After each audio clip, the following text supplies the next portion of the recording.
Em nome de Patris et Filii et Spiritus Sancti. Amém.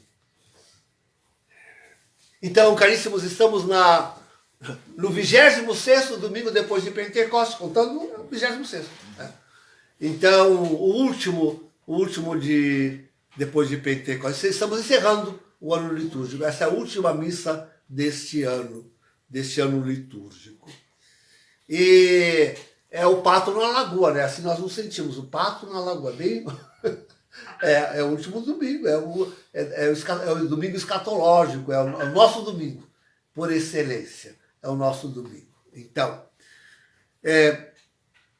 claro que debruçar-se só sobre o Evangelho já tem muito pano para manga, né? Muito pano para manga.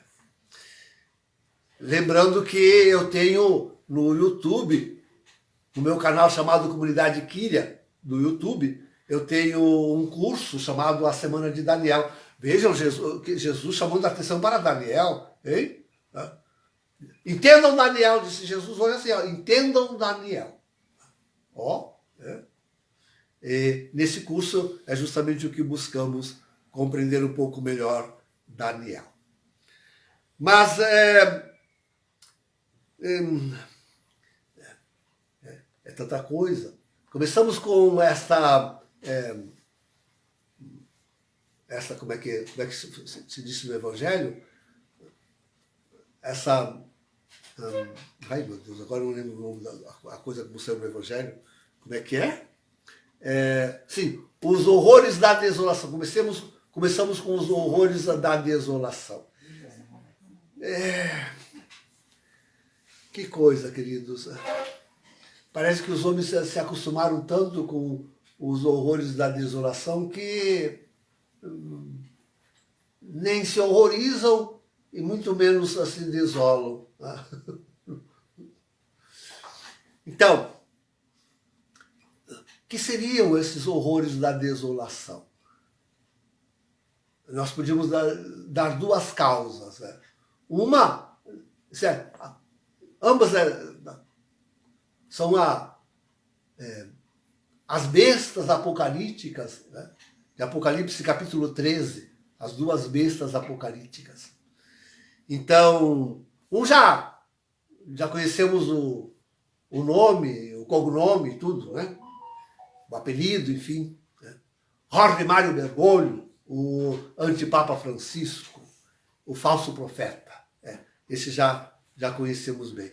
Ele é a desolação, é uma das desolações que aflige a igreja. O outro será o anticristo, em breve nos será apresentado. Estamos esperando para breve mesmo, hein, gente? Para muito breve. Então, a mim me parece que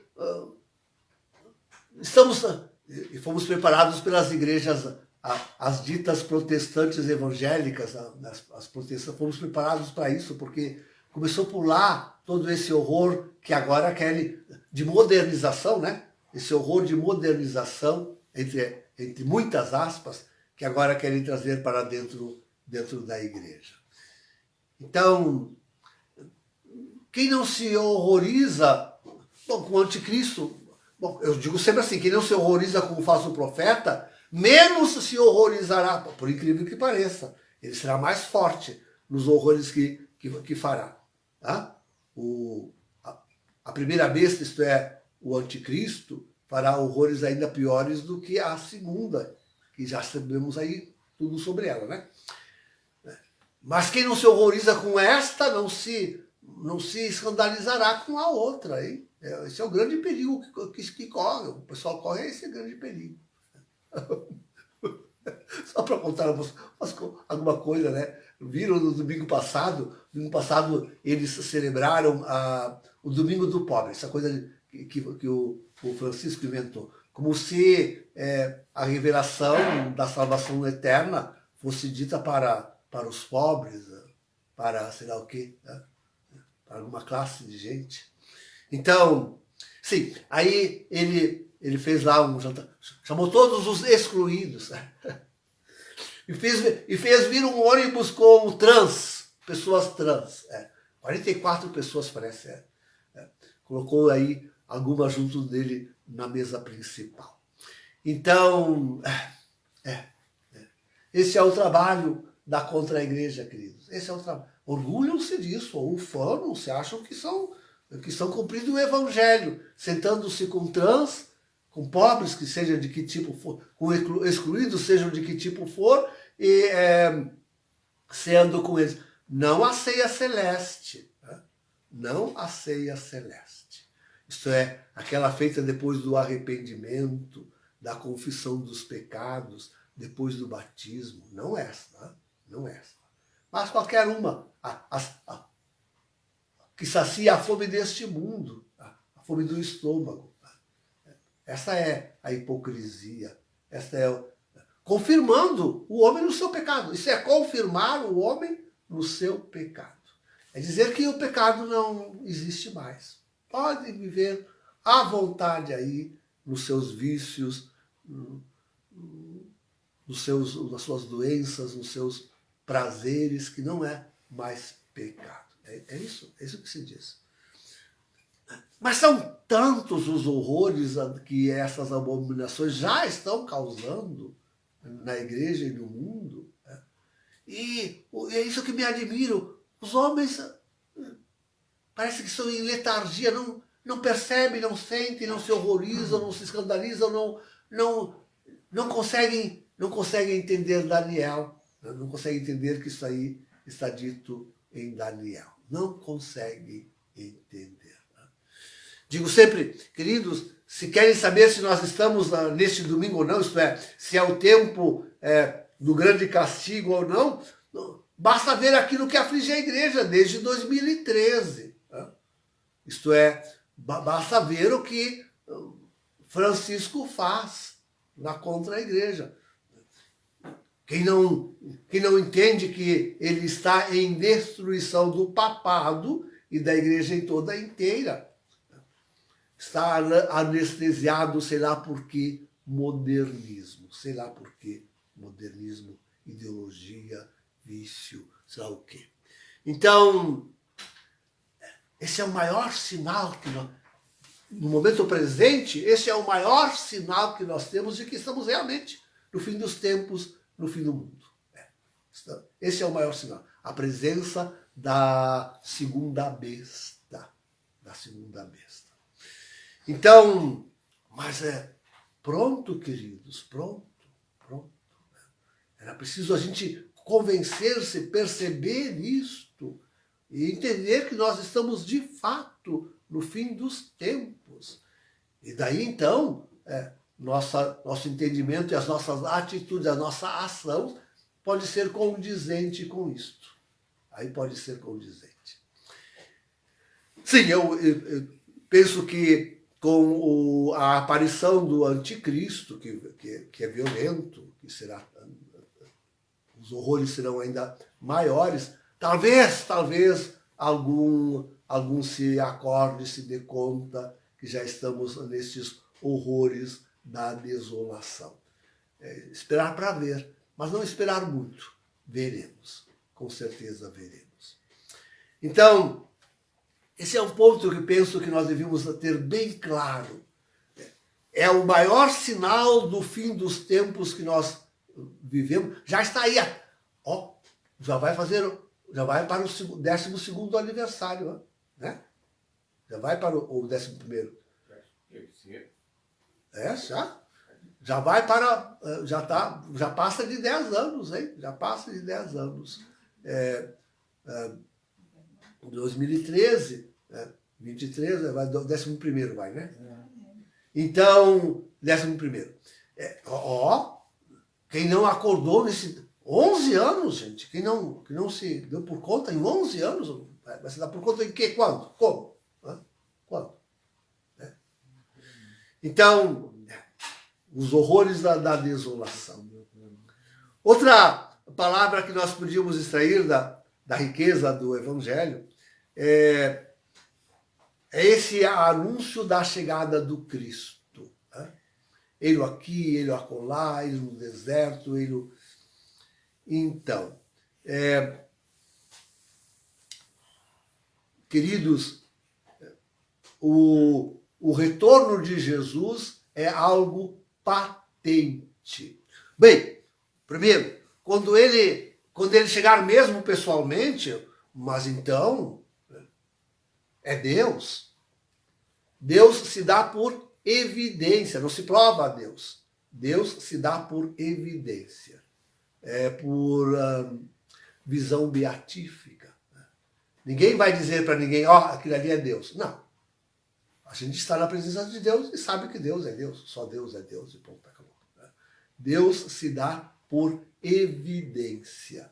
Ninguém precisa ficar apontando, dizendo, indicando. Na hora do retorno de Jesus mesmo, ele virá em glória e majestade. Sim, com certeza, quando na sua primeira vinda, alguém ainda podia apontá-lo e dizê-lo, eis o Cordeiro de Deus. Porque estava ainda em forma de cordeiro, né? Alguém ainda hoje, na história da igreja, aponta para a cruz e diz, eis o nosso Deus verdadeiro que nos redimiu. Sim, com certeza. Mas quando ele vier agora em glória e majestade, ninguém precisará dizer, e de um extremo ao outro do universo se saberá que Deus está presente. Se dá por evidência. Por evidência. Então, mas o problema é o da pregação do retorno de Jesus em breve.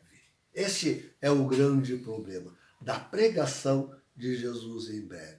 Isto é, daqueles que, como nós, cientes dos sinais fortes de que estamos compreendendo, pois que estamos no fim dos tempos, no fim do mundo, anunciam o retorno de Jesus. Primeiro porque isso é o que é o mais importante, queridos. Isto que é o mais importante. Não... desculpa, eu vou dizer de uma forma aqui. Enfim, não somos profetas de desgraças. Quem é que disse isso? Vocês lembram?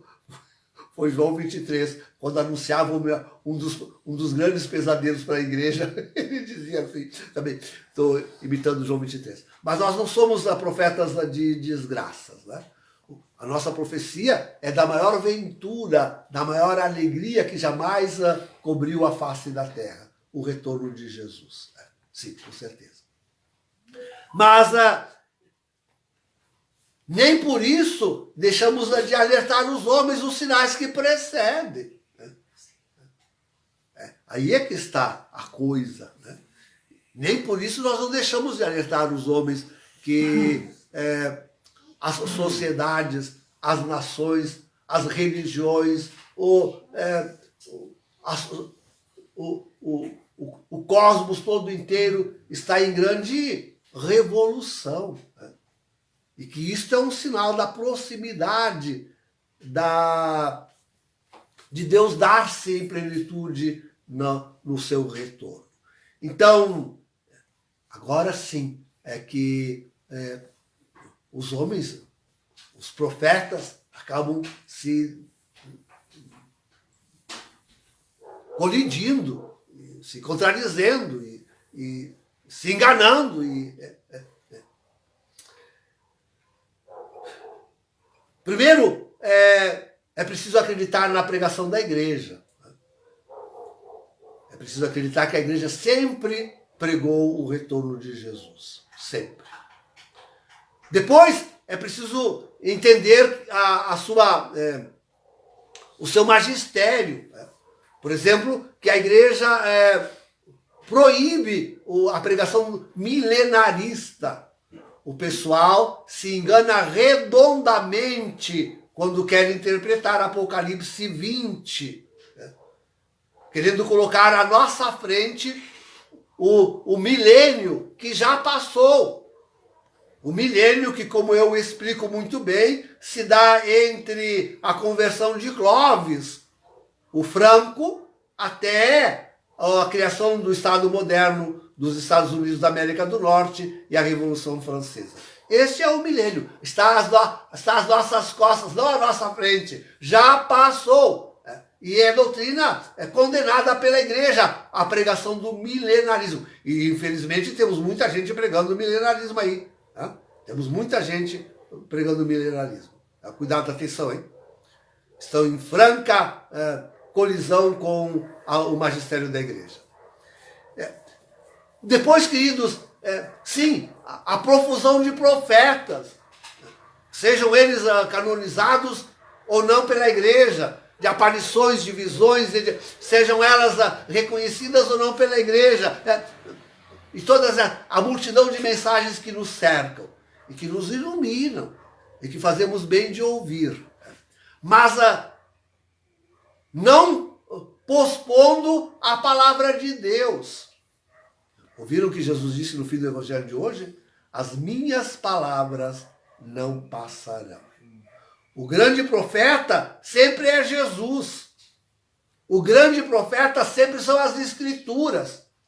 O grande profeta sempre é a pregação da igreja. Esses são os grandes profetas aos quais se deve se submeter todas as mensagens, todas as visões, todas as aparições, tudo deve se submeter a isto. Sobretudo a Daniel, sobretudo ao Apocalipse, sobretudo a pregação da igreja. Então, queridos, atentos, hein? Não se deixem enganar, não se deixem enganar. As Sagradas Escrituras é que falam, nos atestam e dão um sentido para nós entendermos e interpretarmos. Queridos, contudo, estamos em meio a muitos sinais que foram confirmados pela Escritura e estão sendo ditos e repetidos pelos profetas atuais. Todos nós estamos sentindo isto, aqueles sinais que vêm dos grandes eventos, sejam acontecidos pela mão do homem, ou seja, pelo cosmos, pela natureza. Estamos sendo prevenidos para as explosões solares. Parece que está dando aí umas bem fortes, que podem atingir a Terra. Olha, a nossa gaiola de Faraday vai ter que voltar agora. Antes foi só um ensaio, agora vamos ter que voltar, né, mas tanta coisa que está acontecendo, sem esquecer as guerras, né? Sem esquecer, e mesmo os tratados de paz, sempre de novo frustrados e traídos pelo próprio homem. Quer dizer, viram a Líbia, 5.000 mortos? A Turquia, coitada, depois daquele terremoto, agora está de novo sendo desolada com enchentes, com o próprio deserto, hein? Essa semana eu vi um videozinho com camelos se afogando no deserto. Literalmente. Camelos, a enxurrada tão forte que derruba o pobre dos bichinhos, que não tem tal. Bichão, né? Aquele bem grande. E derrubam. Dubai, tudo.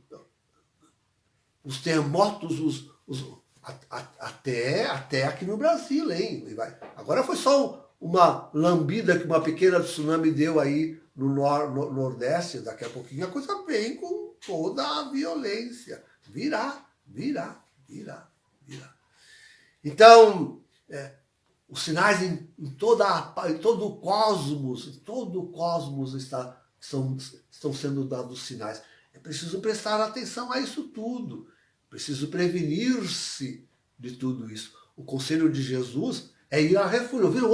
Hoje aparece aí o conselho para ir ao refúgio. Subir as montanhas de Jesus. Né? Quando virem sinais, recolhei-vos. É o que nós fizemos. Nós estamos fazendo. Né? Subimos a montanha. Nós subimos, né? Literalmente. Então, atentos, hein? Atentos. Já, não sei se já ainda dá para voltar para buscar a túnica e não sei se dá tempo muito. Quem não veio até agora, corra. Essa semana tivemos a alegria de receber o Edivaldo, né? A alegria de receber o Edivaldo. Então tá bem, mas tudo da hora do dia, hein? Da hora do dia. Mas um dos sinais é a figueira. A figueira nos é um sinal. E é sinal de uma geração. Sinal de uma geração. Então, deixa eu repetir-vos aquilo que digo na semana de Daniel. Se nós tomarmos hoje, por exemplo, um exemplo mais fácil para nós, um celular, eu que não sei dizer, mas qual é o tempo de uma nova geração de celular? Hoje deve estar 3 meses no máximo, já o é dias aí. Já vem uma nova geração de celulares, não é assim? E tantos vão trocando com tanta frequência mesmo os seus celulares. Então, agora, para o homem, qual é a duração de uma geração? Essa é a pergunta. Mas a pergunta mais fundamental é aquela que eu falo no curso do Daniel. Para as escrituras, qual é a duração de uma geração? No Salmo 90 nós encontramos, né? Diz que a vida do homem dura 70 anos, diz lá. Fato notável quando chega a 80. É nisso que nós nos baseamos. A geração, a última de israelitas, começou em quando? 1948. Estamos já nos 75 anos. Quanto falta para chegar nos 80? Façam vocês o cálculo. Façam vocês o cálculo. Este é o tempo bíblico. Este é o relógio de Deus. Este é o relógio de Deus. Então, queridos, assim, a figueira é um sinal. E nós estamos vendo tudo o que está acontecendo com a figueira. Uma palavra sobre Israel que eu preciso dizer, quando aparece nas Escrituras a palavra Israel, atentos, hein? Porque Paulo, isto é, com o Novo Testamento, mudou o vetor de Israel. Se antes o vetor de Israel apontava para aquela cidade, se antes a palavra Israel apontava para aquele povo, aquela cidade, não se esqueçam, foi destruída no ano 70. E aquele povo foi disperso pelo mundo. Hoje quem está em Israel, sim, é muito daquele povo, com certeza. Mas é sobretudo os sionistas que estão lá no comando. Os sionistas são inimigos de Deus, hein? São eles que criaram a maçonaria, os Illuminatis, tudo nas mãos deles. Então, desde Paulo, desde o Novo Testamento, desde Jesus, agora nós estamos no novo Israel de Deus. Tem que ser olhado para a Santa Igreja Católica. Eu me irrito imensamente quando o povo fica falando em terceiro templo, em ovelha vermelha. Tudo isso é bobagem. Ouviram o que eu disse? A palavra bobagem. Querem olhar para Jerusalém? Olhem para a igreja. Olhem para o povo santo de Deus que devia estar na igreja. Olhem para o Vaticano. Olhem para o Vaticano. Ele é que nos dá o sinal daquilo que está acontecendo. E lá, queridos, nós já temos um dos grandes sinais, que é a segunda besta. Logo estará lá também a primeira besta. É lá que ela vai aparecer. Não vai ser em Jerusalém físico, que aliás será destruído. Não. O anticristo vai aparecer e vai ser apresentado por Bergoglio, é no Vaticano. É lá que ele vai se hospedar com a sua trompa. Então, a nossa atenção tem que ser para lá. Lá que se vão realizar todas estas coisas. E fazemos bem em nos prevenir, nos precaver, de não acolher vai vir tão mansinho no início, vai ser tão bonzinho, você não pode, mas vai conquistar muitos corações, né? E conquistar fortemente. Com os dois, não se esqueçam, com os dois está a primeira das pessoas satânicas, que é Lúcifer. Com eles estará lá e já está Lúcifer. Na nossa parte, queridos, guardemos a mensagem da primeira leitura, né? De São Paulo aos Colossenses. Busquemos nós o conhecimento de Deus. Busquemos nós com todo o empenho aquilo que podemos fazer para agradá-lo, agradar a Deus, não aos homens. Quanto a nós, queridos, vivamos mesmo entre nós as virtudes, em primeiro lugar a da caridade. Para nós, queridos, quanto a nós, nos ufanemos do reino de Deus, que se instala entre os homens. Nós, queridos, nós guardemos tudo isso de que nos fala a epístola desta missa. É para lá que nós nos dirigimos, para esse pensamento, para essa vivência. Nós nos guardemos nisto. Se nós nos guardarmos nisto, venceremos todos esses males. Os males contra a igreja, os males contra uma pregação falsa, os males contra os grandes eventos que vêm do homem e do cosmos, o mal que vem dos sionistas, que vem dos inimigos de Deus e daqueles que querem acabar com destruir toda a igreja e acabar com toda a humanidade.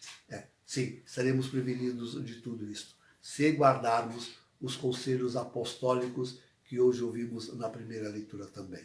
O julgamento de quando Jesus aparecer em glória e majestade já nos terá sido feito e nos terá sido favorável.